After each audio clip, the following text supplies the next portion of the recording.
Coronavirus, plus de 320 000 décès dans le monde, l'OMS soumise à une évaluation indépendante. L'attitude des États-Unis vis-à-vis de l'OMS mobilise la communauté internationale. De son côté, Donald Trump persiste à considérer que l'organe des Nations Unies est la marionnette de la Chine. Le coronavirus a fait plus de 320 000 morts dans le monde. Les 194 pays membres de l'Organisation mondiale de la santé, OMS, dont les États-Unis et la Chine, ont adopté une résolution prévoyant une évaluation indépendante de la réaction de l'agence onusienne à la pandémie. La Commission européenne a soutenu l'OMS après les menaces du président américain Donald Trump de couper les vivres à l'organisation. Moscou a dénoncé ce qu'elle a qualifié de tentatives américaines de casser l'OMS. La société américaine de biotechnologie Moderna, qui a annoncé des résultats encourageants pour son vaccin expérimental, a appelé les États européens à passer commande rapidement, les délais de livraison variant de 6 à 9 mois. Lire aussi, coronavirus, le point sur la course effrénée pour un vaccin, la pandémie a fait au moins 320 255 morts dans le monde depuis son apparition en décembre en Chine, selon un bilan établi par l'AF à partir de sources officielles mardi à 21 h. Près de 4,9 millions de cas de contamination ont été diagnostiqués dans 196 pays et territoires. Les États-Unis sont le pays le plus touché tant en nombre de morts, 91 845, que de cas, plus d'1,5 million. Suivent le Royaume-Uni, avec 35 341 décès, l'Italie, 32 169, la France, 28 022, et l'Espagne, 27 778. Le Brésil a dépassé pour la première fois le cap des 1000 morts du coronavirus en un jour, avec 1179 décès enregistrés au cours des dernières 24 heures, ce qui porte le total officiel des morts à 17 971.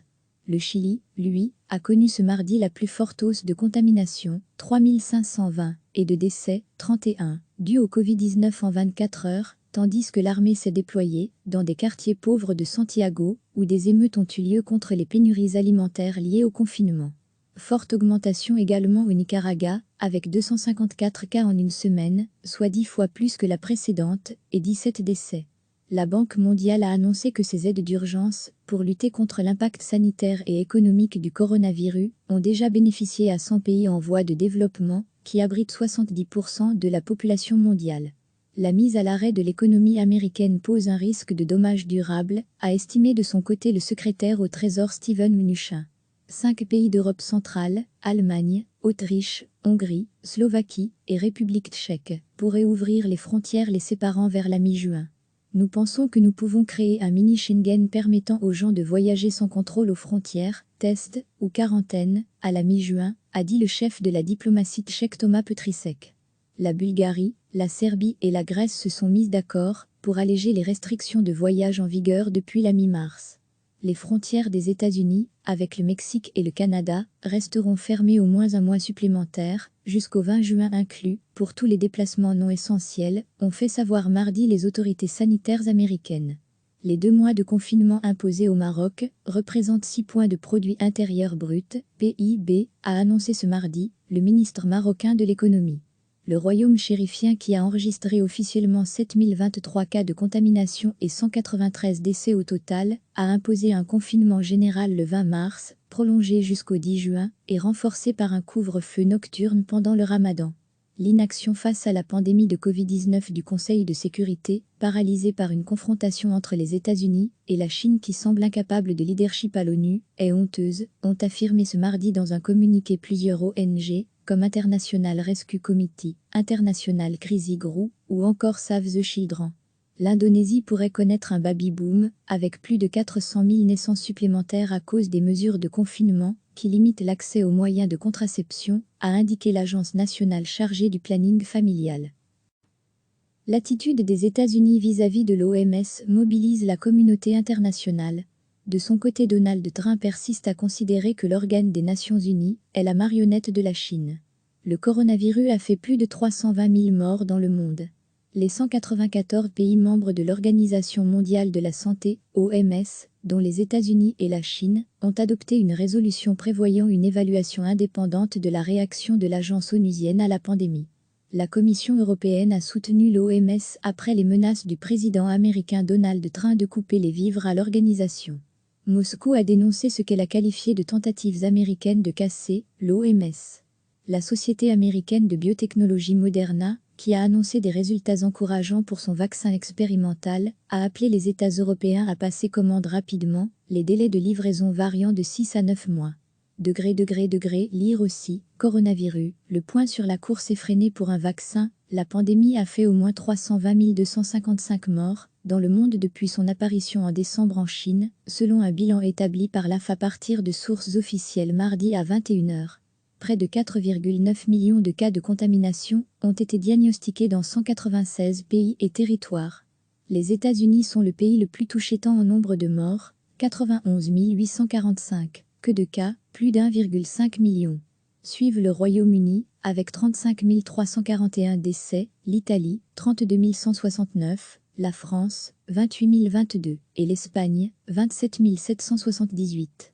Le Brésil a dépassé pour la première fois le cap des 1000 morts du coronavirus en un jour, avec 1179 décès enregistrés au cours des dernières 24 heures, ce qui porte le total officiel des morts à 17 971. Le Chili, lui, a connu ce mardi la plus forte hausse de contamination, 3520, et de décès, 31, dû au Covid-19 en 24 heures, tandis que l'armée s'est déployée dans des quartiers pauvres de Santiago, où des émeutes ont eu lieu contre les pénuries alimentaires liées au confinement. Forte augmentation également au Nicaragua, avec 254 cas en une semaine, soit 10 fois plus que la précédente, et 17 décès. La Banque mondiale a annoncé que ces aides d'urgence, pour lutter contre l'impact sanitaire et économique du coronavirus, ont déjà bénéficié à 100 pays en voie de développement, qui abritent 70% de la population mondiale. La mise à l'arrêt de l'économie américaine pose un risque de dommages durables, a estimé de son côté le secrétaire au Trésor Steven Mnuchin. 5 pays d'Europe centrale, Allemagne, Autriche, Hongrie, Slovaquie et République tchèque, pourraient ouvrir les frontières les séparant vers la mi-juin. Nous pensons que nous pouvons créer un mini Schengen permettant aux gens de voyager sans contrôle aux frontières, test ou quarantaine, à la mi-juin, a dit le chef de la diplomatie tchèque Thomas Petříček. La Bulgarie, la Serbie et la Grèce se sont mises d'accord pour alléger les restrictions de voyage en vigueur depuis la mi-mars. Les frontières des États-Unis, avec le Mexique et le Canada, resteront fermées au moins un mois supplémentaire, jusqu'au 20 juin inclus, pour tous les déplacements non essentiels, ont fait savoir mardi les autorités sanitaires américaines. Les 2 mois de confinement imposés au Maroc représentent 6 points de produit intérieur brut, PIB, a annoncé ce mardi le ministre marocain de l'économie. Le royaume chérifien, qui a enregistré officiellement 7023 cas de contamination et 193 décès au total, a imposé un confinement général le 20 mars, prolongé jusqu'au 10 juin, et renforcé par un couvre-feu nocturne pendant le Ramadan. L'inaction face à la pandémie de Covid-19 du Conseil de sécurité, paralysée par une confrontation entre les États-Unis et la Chine qui semble incapable de leadership à l'ONU, est honteuse, ont affirmé ce mardi dans un communiqué plusieurs ONG, comme International Rescue Committee, International Crisis Group ou encore Save the Children. L'Indonésie pourrait connaître un baby-boom, avec plus de 400 000 naissances supplémentaires à cause des mesures de confinement qui limitent l'accès aux moyens de contraception, a indiqué l'Agence nationale chargée du planning familial. Cliquez sur s'abonner pour recevoir les dernières nouvelles.